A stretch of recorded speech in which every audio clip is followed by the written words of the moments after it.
This is a 10-story pyramid. It sits in the middle of America, and most people who drive past it think it's just a grassy hill. It isn't. 1,000 years ago, the city built around it was bigger than London.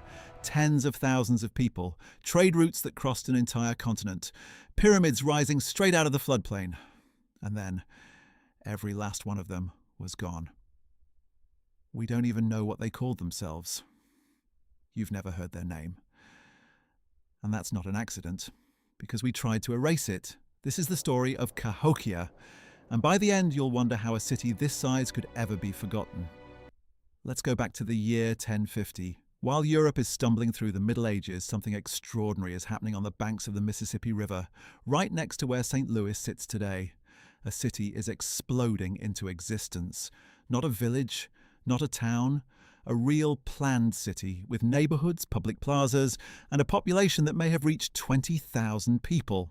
Estimates vary, but even the cautious ones place it among the largest cities on Earth at the time, bigger than London and larger than any city in what's now the United States would be again until Philadelphia, more than 600 years later.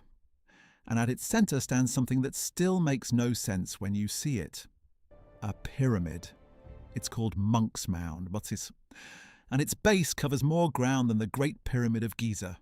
10 stories of solid earth, built entirely by hand, one basket of dirt at a time. We're talking an estimated 22 million baskets of soil, carried on the backs of workers, packed down layer by layer over decades. On top sat a massive wooden temple, where the city's ruler looked out over everything he controlled. Now picture the rest of the city below him. More than 120 mounds spread across the landscape. Wide open plazas the size of dozens of football fields where huge crowds gathered for ceremonies, thousands of thatched roof homes in neat rows, and a wood henge, a giant circle of standing timber posts aligned to track the sun, marking the solstices like a calendar built from trees. And these people weren't isolated either. This was the beating heart of a trade network that stretched across the entire continent. Archaeologists have pulled copper from the Great Lakes, seashells from the Gulf of Mexico, mica from the Appalachians, and stone from the Rocky Mountains out of the ground here. All of it flowing into this one place 1,000 years before highways and trucks. Cahokia was the closest thing North America had to Rome. They even had a national sport. A game called Chunky. A player would roll a polished stone disc across a smooth field, and competitors hurled spears at the spot where they thought it would stop. Thousands gathered to watch. People bet everything they owned on the outcome. Legend says losers sometimes bet their own lives. This wasn't a primitive settlement scratching out survival. This was a thriving capital with art, religion, sport, and a social ladder you could climb, or fall off of. Because make no mistake, this city had a dark side too. In one of the mounds, archaeologists uncovered something that still haunts the people who study it. It's called Mound 72. Inside, they found the body of an important man, laid out on a bed of more than 20,000 polished shell beads arranged in the shape of a falcon.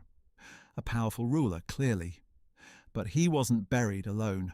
Around him were the remains of more than 250 other people. And many of them, particularly groups of young women buried in neat rows, appear to have been sacrificed. Killed deliberately to accompany the elite into the afterlife. Some pits held victims who may have been buried before they were even dead. Remember that, a society this organized, this powerful, this capable of bending thousands of lives to its will, because it makes what happened next almost impossible to explain. So how does a city like this just disappear? Here's where it gets unsettling. And here's the first twist. It didn't happen in a single night. It happened over generations. But the result was the same. A metropolis of tens of thousands erased in slow motion until one day there was simply no one left to turn out the lights. By the year 1350, just 3 centuries after it began, Cahokia was empty. Not conquered, not buried by a volcano, just abandoned. And nobody left a single sentence explaining why. And that's the real problem, because the people of Cahokia had no writing. Think about what that means. Egypt left us hieroglyphs. Rome left us libraries full of names and dates and gossip. Cahokia left us nothing but dirt mounds and silence. We don't know what they called their city. We don't know what they called themselves. We don't know the name of a single person who ever lived there. The name Cahokia isn't even theirs.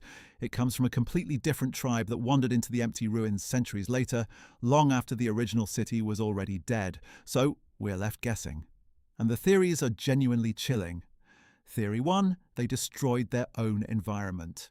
A city that big needs a staggering amount of wood, for homes, for cooking fires, for the thousands of posts in that giant wood henge.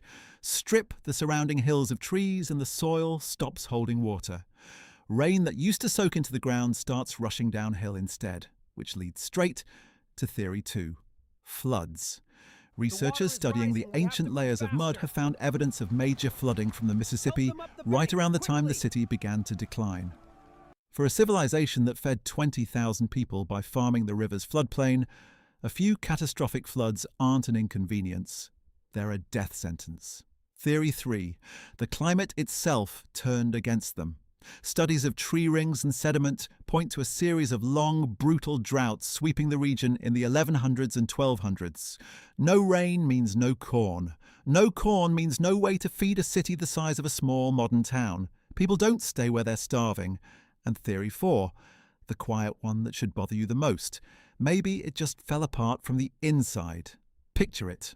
Overcrowding, disease spreading through packed neighborhoods, political infighting at the top of those pyramids, ordinary people slowly losing faith in rulers who demanded their labor, their crops, and sometimes their lives, and who couldn't stop the floods or the droughts no matter how many sacrifices they made.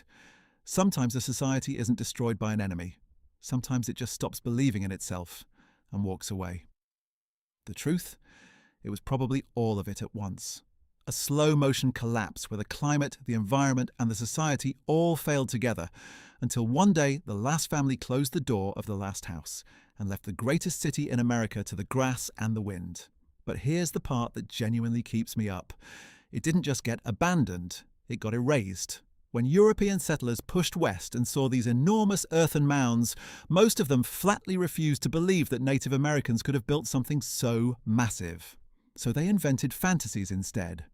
A vanished, lost race, ancient wanderers from across the ocean, anyone at all except the people who were actually there.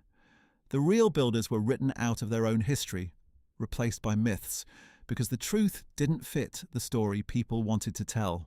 And then, it almost got buried for real.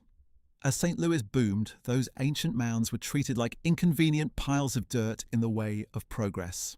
Some were flattened to make roads. Others were carted off as fill or bulldozed for housing developments. One enormous mound was levelled in the 1800s and the earth used as construction material. People were literally building suburbs, factories and a highway directly through one of the most important archaeological sites on the continent, and barely anyone tried to stop them.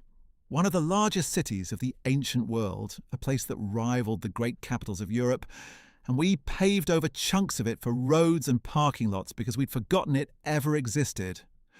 What survives today is finally protected.